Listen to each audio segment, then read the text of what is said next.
আসসালামু আলাইকুম। সংবাদে আপনাদের সবাইকে স্বাগত জানাচ্ছি। আমি ফিরোজ তোহা। শুরুতেই সংবাদ শিরোনাম জানিয়ে দেব এই মুহূর্তে হাতে পাওয়া সর্বশেষ গুরুত্বপূর্ণ আপডেট বাংলা সংবাদ। শুরুতেই থাকছে ফাঁক দিয়ে ঢুকে কেউ যেন ঐক্য বিনষ্ট করতে না পারে ডাক্তার শফিকুর রহমান। বাংলাদেশ জামায়াত ইসলামীর আমির ডাক্তার শফিকুর রহমান বলেছেন, যারা আমাদের নিষিদ্ধ করেছিল জনগণ তাদের নিষিদ্ধ করে দিয়েছে। স্বৈরাচারের পতনের সঙ্গে দেশ থেকে সব জুলুম নির্যাতনের অবসান হয়েছে। আগামীতে এমন একটি বাংলাদেশ আমরা গড়তে চাই যেখানে কোনো সুদ ঘুষ জাতপাত ধর্মবর্ণের ব্যবসা থাকবে না। ফ্যাসিবাদের বিরুদ্ধে শুধু বয়স্করা যুদ্ধ করেনি, সবাই মিলে যুদ্ধ করেছেন। এবারে জানাবো ভূখণ্ড রক্ষায় যা করা প্রয়োজন স্বেচ্ছাসেবক দল তাই করবে। ঢাকা জেলা স্বেচ্ছাসেবক দলের আহ্বায়ক নাজমুল হাসান অভি বলেন, বাংলাদেশের সার্বভৌমত্ব ও ভূখণ্ড রক্ষা করতে যখন যা করণীয় দেশের জনগণকে সঙ্গে নিয়ে স্বেচ্ছাসেবক দলসহ বিএনপি নেতাকর্মীরা তাই করবে। দেশকে অস্থিতিশীল করবার জন্য পতিত স্বৈরাচার শেখ হাসিনার ষড়যন্ত্রের প্রতিবাদে আয়োজিত এক সমাবেশে তিনি এসব কথা বলেন। জানাবো ছাত্র জনতার অর্জনকে ব্যর্থ হতে দেওয়া যাবে না মির্জা ফখরুল। বিএনপির মহাসচিব মির্জা ফখরুল ইসলাম আলমগীর বলেছেন, অন্তর্বর্তী সরকারকে অস্থিতিশীল করতে নানামুখী ষড়যন্ত্র চলছে। কোনো ষড়যন্ত্রে ছাত্র জনতার আন্দোলনের অর্জনকে ব্যর্থ হতে দেওয়া যাবে না। এ ব্যাপারে সবাইকে সজাগ থাকতে হবে। জানিয়ে দেব অন্তর্বর্তী সরকারের কাছে বিচার চাইলেন ছাত্রলীগের সাবেক সেক্রেটারি। অন্তর্বর্তী সরকারের কাছে বিচার চেয়েছেন সাবেক সাধারণ সম্পাদক ও ডাকসুর জিএস গোলাম রাব্বানী। শুক্রবার 10:30টার দিকে নিজের ফেসবুক পেজে এক স্ট্যাটাসের মাধ্যমে তার বিরুদ্ধে ওঠা নানা ধরনের কর্মকাণ্ড দুর্নীতির অভিযোগের সুষ্ঠু তদন্ত দাবি করেছেন ছাত্রলীগের সাবেক সাধারণ সম্পাদক জিএস গোলাম রাব্বানী। এবারে থাকছে সংসদ নির্বাচন ঘিরে বিএনপি জামাত তৎপর, মাঠ গোছাচ্ছে দুই দল। ইতিবাচক কর্মকাণ্ড পরিকল্পনা তুলে ধরছেন সম্ভাব্য প্রার্থীরা। প্রাধান্য বিগত নির্বাচনের প্রার্থী যারা আন্দোলনে সক্রিয় ছিলেন এবং ছাত্রদল থেকে উঠে আসা নেতারা। দু ধরনের প্রস্তুতি চলছে।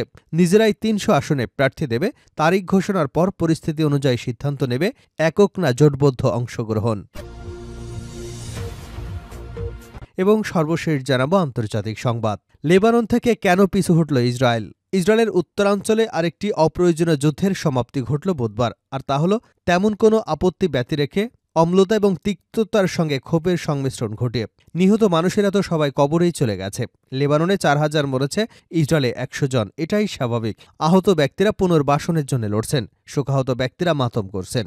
ঘরবাড়িগুলো ধ্বংস হয়ে গেছে। এই অপ্রয়োজনীয় যুদ্ধের পর কোনোখানেই ভালো কিছু হয়নি। যুদ্ধের আগে পরিস্থিতি যা ছিল তার চেয়ে ভালো হয়নি। মঙ্গলবার সন্ধ্যায় ইসরায়েলের প্রধানমন্ত্রী বেনিয়ামিন নেতানিয়াহুর সমাপনী বক্তব্যে এটা ভালোভাবে ফুটে ওঠে। এতক্ষণ শিরোনাম শুনছিলেন, এবার বিস্তারিত। প্রিয় দর্শক, আপনি যদি এই চ্যানেলে নতুন হয়ে থাকেন, ভিডিওটি দেখতে দেখতে চ্যানেলটি সাবস্ক্রাইব করে আমাদের সঙ্গে থাকুন। আর এই ভিডিও সম্পর্কে আপনি আপনার মূল্যবান মতামতটি কমেন্ট বক্সে জানিয়ে দিন। আর হ্যাঁ প্রিয় দর্শক, জানিয়ে দিন ভিডিওটি কোথা থেকে দেখছেন। ফাঁক দিয়ে ঢুকে কেউ যেন ঐক্য বিনষ্ট করতে না পারে ডাক্তার শফিকুর রহমান। জামায়াতে ইসলামীর আমির ডাক্তার শফিকুর রহমান বলেছেন, যারা আমাদের নিষিদ্ধ করেছিল জনগণ তাদের নিষিদ্ধ করে দিয়েছে। স্বৈরাচারের পতনের সঙ্গে দেশ থেকে সব জুলুম নির্যাতনের অবসান হয়েছে। আগামীতে এমন একটি বাংলাদেশ আমরা গড়তে চাই যেখানে কোনো সুদ ঘুষ জাতপাত এবং জাত ধর্মের ব্যবধান থাকবে না। ফ্যাসিবাদের বিরুদ্ধে শুধু বয়স্করা যুদ্ধ করেনি, সবাই মিলে যুদ্ধ করেছে। তিনি আরও বলেন, কোলের শিশু ৮০ বছরের বৃদ্ধ শাহাদাত বরণ করেছে। একই সঙ্গে কাঁধে কাঁধ মিলিয়ে লড়াই করেছি। আমাদের এই জাতীয় ঐক্য ধরে রাখতে হবে। ঐক্যের কোনো ফাঁক দিয়ে যেন কেউ ঢুকে ঐক্য বিনষ্ট করতে না পারে, এজন্য ছাত্র জনতা সহ সব জনগণকে সজাগ থাকতে হবে। শুক্রবার রাতে দলীয় কর্মসূচিতে যোগ দিয়ে যশোর থেকে সাতক্ষীরা যাবার পথে যশোরের শর্ষা উপজেলার নাবারণ সাতক্ষীরা মোড়ে পথসভায় প্রধান অতিথির বক্তব্যে এসব কথা বলেন জামায়াতের আমির। ভূখণ্ড রক্ষায় যা করা প্রয়োজন স্বেচ্ছাসেবক দল তাই করবে অভি। ঢাকা জেলা স্বেচ্ছাসেবক দলের আহ্বায়ক নাজমুল হাসান অভি বলেছেন, বাংলাদেশের সার্বভৌমত্ব এবং ভূখণ্ড রক্ষা করতে যখন যা করণীয় দেশের জনগণকে সঙ্গে নিয়ে স্বেচ্ছাসেবক দলসহ বিএনপি নেতাকর্মীরা তাই করবে। দেশকে অস্থিতিশীল করবার জন্য পতিত স্বৈরাচার শেখ হাসিনার ষড়যন্ত্রের প্রতিবাদে আয়োজিত এক সমাবেশে তিনি এসব কথা বলেন। শুক্রবার বিকাল ৫টার দিকে ধামরাই উপজেলার পাইসাকান্দা ইউনিয়নের চণ্ডীশ্বর প্রাথমিক বিদ্যালয় মাঠে স্বেচ্ছাসেবক দলের প্রতিবাদ সমাবেশ অনুষ্ঠিত হয়। ধামরাই থানা স্বেচ্ছাসেবক দলের আহ্বায়ক আব্দুল মান্নান ফিরোজের সভাপতিত্বে প্রধান অতিথির বক্তব্য রাখেন ঢাকা জেলা স্বেচ্ছাসেবক দলের আহ্বায়ক নাজমুল হাসান অভি বলেন, স্বৈরাচার হাসিনা দেশকে অস্থিতিশীল করে ভারতে পালিয়ে গেছে। ভারতের মদদে ইসকন দিয়ে দেশকে অস্থিতিশীল করে তুলবার চেষ্টা করছে আওয়ামী লীগ। আমাদের দেশের সংখ্যালঘুরা কোনো নির্যাতনের শিকার হয় না। হিন্দু মুসলিম সবাই ভাই ভাই। আমাদের দেশ সাম্প্রদায়িক সম্প্রীতির দেশ। যে দেশকে অস্থিতিশীল করলে আমরা কাউকে ছাড় দেব না। আমাদের স্বাধীনতা, সার্বভৌমত্ব, ভূখণ্ড রক্ষা করতে যখন যা করণীয় ঢাকা স্বেচ্ছাসেবক দল তাই করবে। ছাত্র জনতার অর্জনকে ব্যর্থ হতে দেওয়া যাবে না মির্জা ফখরুল। বিএনপির মহাসচিব মির্জা ফখরুল ইসলাম আলমগীর বলেছেন, অন্তর্বর্তী সরকারকে অস্থিতিশীল করতে নানামুখী ষড়যন্ত্র চলছে। কোনো ষড়যন্ত্রে ছাত্র জনতার আন্দোলনের অর্জনকে ব্যর্থ হতে দেওয়া যাবে না। এ ব্যাপারে সবাইকে সজাগ থাকতে হবে। তিনি বলেন, তোমাদের প্রতি একটাই অনুরোধ, আমরা যেটা অর্জন করেছি সেটা যেন বৃথা না যায়। সীমান্তের উপরে আওয়ামী ফ্যাসিস্ট বসে আছে। ওখান থেকে নতুন নতুন চক্রান্ত আর ষড়যন্ত্র করা হচ্ছে। প্রতি মুহূর্তে তারা এক একটা ঘটনা ঘটিয়ে সেখানে ফলাও করে বিশ্বে দেখাতে চায় যে বাংলাদেশে নাকি মৌলবাদী দেশ হয়ে গেছে। বাংলাদেশে এখন সংখ্যালঘু ভাইকে নির্যাতন করা হচ্ছে। বিকেলে রাজধানীর ফার্মগেটের খামার বাড়িতে কৃষিবিদ ইনস্টিটিউশন মিলনায়তনে ঢাকাস্থ ঠাকুরগাঁও ছাত্র কল্যাণ পরিষদের উদ্যোগে আয়োজিত এক ছাত্র কনভেনশনে বিএনপির মহাসচিব এসব কথা বলেন। মির্জা ফখরুল ইসলাম বলেন, ভারতের পত্রপত্রিকাগুলোতে, আমাদের সোশ্যাল মিডিয়াতে এমনভাবে লেখা হচ্ছে যেন বাংলাদেশ এখন এক ধরনের সমস্ত নিকৃষ্ট ঘটনাই ঘটছে। আসলে তা নয়। এই আনন্দে আমাদের থাকার অবকাশ নেই। আমরা জিতে গেছি, সব হয়ে গেছে। আমাদের মাথার উপরে সেই খড়গ এখনও আছে এবং চতুর্দিকে তারা চেষ্টা করছে আবার অন্ধকারে নিয়ে যাবার জন্য। এজন্য খুব সজাগ থাকতে হবে, সতর্ক থাকতে হবে। কোনো রকম হঠকারিতা, কোনো রকম বিশৃঙ্খলা যাতে কেউ করতে না পারে সেটাকে রুখে দিতে হবে। এটা হচ্ছে এক ধরনের বড় কাজ।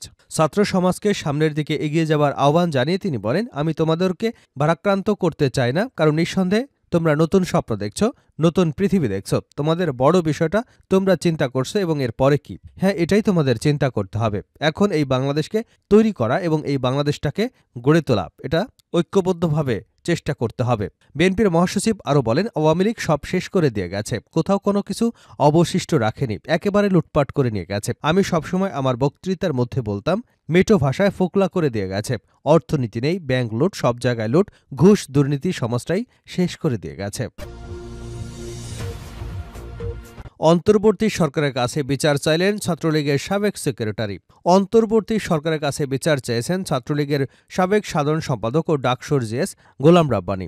শুক্রবার রাত 10:30টায় ফেসবুকে নিজের ভেরিফাইড আইডিতে এক পোস্টে নিজের বিরুদ্ধে ওঠা নানা ধরনের কর্মকাণ্ড এবং দুর্নীতির অভিযোগের সুষ্ঠু তদন্ত দাবি করেছেন ছাত্রলীগের সাবেক সাধারণ সম্পাদক গোলাম রাব্বানী। লেখেন, রাজনৈতিক পথ চলার প্রারম্ভ থেকে বঙ্গবন্ধুর আদর্শ ধারণ করে দলমত নির্বিশেষে যে কোনো ন্যায়সঙ্গত দাবির প্রতি সংহতি এবং সমর্থন জ্ঞাপন, দুর্নীতি অনিয়মের বিরুদ্ধে সাধ্যমতো প্রতিবাদ জানিয়েছে। কর্ম আচরণে দলের সুনাম এবং জনসমর্থন বৃদ্ধির চেষ্টা করেছে। নিজ দলের কাছেও ন্যায় বিচার পাননি জানিয়ে তিনি বলেন, যে দলের জন্য লালিত আদর্শের জন্য জীবন যৌবনের শ্রেষ্ঠ সময়টুকু উজাড় করে দিয়েছি, শত শত ঝুঁকি নিয়েছি, সে দলের কাছ থেকে চরম অন্যায় আচরণের শিকার হওয়া, বারংবার আত্মচিৎকার করেও প্রাপ্য ন্যায় বিচার না পাওয়ায় হতাশ, কষ্ট এবং এতটাই তীব্র তা কেবল অন্যায় ভুক্তভোগী অনুধাবন করতে পারে। জাবির সাবেক ভিসি ফারজানার বিষয়ে গোলাম রাব্বানী লেখেন, নিজের এবং পরিবারের দুর্নীতির অনিয়ম আড়াল করতে জাহাঙ্গীরনগর বিশ্ববিদ্যালয়ে প্রমাণিত মহাদুর্নীতিবাজ সাবেক ভিসি ফারজানা ম্যাডামের তথ্য প্রমাণবিহীন মনগড়া মৌখিক অভিযোগ এবং কতিপয় স্বার্থদ্বন্দ্বের ষড়যন্ত্রে পরিকল্পিত মিডিয়া ট্রায়ালে আনিত অভিযোগের বিপরীতে আত্মরক্ষা সমর্থনের ন্যূনতম সুযোগ না পেয়ে নির্ধারিত সময়ের আগেই দায়িত্ব থেকে পদত্যাগ করতে হয়েছে। যে পদত্যাগপত্র আপার নাম ব্যবহার করে ছলনার আশ্রয়ে মিথ্যা করে নেওয়া। শেষ করছে আন্তর্জাতিক সংবাদ দিয়ে। লেবানন থেকে কেন পিছু হটল ইসরায়েল? ইসরায়েলের উত্তরাঞ্চলের আরেকটি অপ্রয়োজনীয় যুদ্ধের সমাপ্তি ঘটল গত বুধবার, আর তা হল তেমন কোনো আপত্তি ব্যতি রেখে এবং অসলতা ও তিক্ততার সঙ্গে ক্ষোভের সংমিশ্রণ ঘটে নিহত মানুষের তো সব কবরই চলে গেছে। লেবাননে 4000 মরেছে, ইসরায়েলের 100 জন। এটাই স্বাভাবিক। আহত ব্যক্তিরা পুনর্বাসনের জন্য লড়ছেন, শোকাহত ব্যক্তিরা মাতাম করছেন, ঘরবাড়িগুলো ধ্বংস হয়ে গেছে। এই অপ্রয়োজনীয় যুদ্ধের পর কোনোখানেই ভালো কিছু হয়নি। যুদ্ধের আগের পরিস্থিতি ছিল তার চেয়ে ভালো হয়নি। মঙ্গলবার সন্ধ্যায় ইসরায়েলের প্রধানমন্ত্রী বেনিয়ামিন নেতানিয়াহুর সমাপনী মন্তব্যে এটা ভালোভাবে ফুটে উঠেছে। যুদ্ধবিরতি উপলক্ষে এক হতাশাব্যঞ্জক ভাষণে নেতানিয়াহু অবশ্য যুদ্ধের অর্জনগুলোর বিস্তারিত তুলে ধরেছেন। আমরা কতজনকে হত্যা করেছি এবং কি পরিমাণ ধ্বংসযজ্ঞ চালিয়েছি, যেন রক্তপাত এবং ধ্বংসলীলার পরিমাণই একটা বিরাট অর্জন। বৈরুতের মাটি প্রকম্পিত হয়েছে। দম্ভের একটাই উচ্চারণ করেছেন তিনি। তাতে কি এই ভূকম্পন তৈরি করে ইসরায়েলের কি লাভ হয়েছে? শুধু প্রতিশোধে লালসা পূরণ ছাড়া অস্ত্র ব্যবসায়ী আর সমর বণিকের অন্যদের প্রাপ্তি কি? নেতানিয়াহু এক মুহূর্তের জন্য একটি ভিন্ন ভবিষ্যতে রূপালী আশা রেখে যাওয়া কোনো চেষ্টাই করেননি, বরং প্রতিশ্রুতি দিয়েছেন যে পরবর্তী দফায় হত্যা এবং ধ্বংসযজ্ঞ চালাতে কোনো দ্বিধা করবে না। ইসরায়েলের অভিষ্ট হল তলোয়ার দিয়ে বেঁচে থাকা, শুধু তলোয়ার দিয়ে চিরকাল বেঁচে থাকা। বেশিরভাগ ইসরায়েলির মানসিকতাও একই রকম। যুদ্ধবিরতিতে কিছু আপত্তি উঠেছিল, নেতানিয়াহুর অনুগতরা কষ্ট করেই সেটা গিলেছিল। অস্বস্তি লজ্জায় পতিত হয়েছেন, কারণ আরেকটি যুদ্ধ আপাতত শেষ হল রাজনৈতিক শিবিরে কোনো জয় উল্লাস ছাড়াই। আসলে আমাদের এই প্রান্তে এরকম উল্লাস যুদ্ধ শুরু করবার জন্য সংরক্ষিত, শেষ হবার জন্য নয়। সঙ্গতভাবেই প্রশ্ন ওঠে, এই সহিংসতার প্রদর্শনী থেকে কি ফায়দা হয়েছে? ইসরায়েল কি আগের চেয়ে এখন নিরাপদ? অর্থনীতি কি চাঙ্গা হবে? মানুষজন কি উজ্জীবিত হবে? শুধু ক্ষয়ক্ষতির স্তূপ বেড়ে অভূতপূর্ব উচ্চতায় উঠেছে।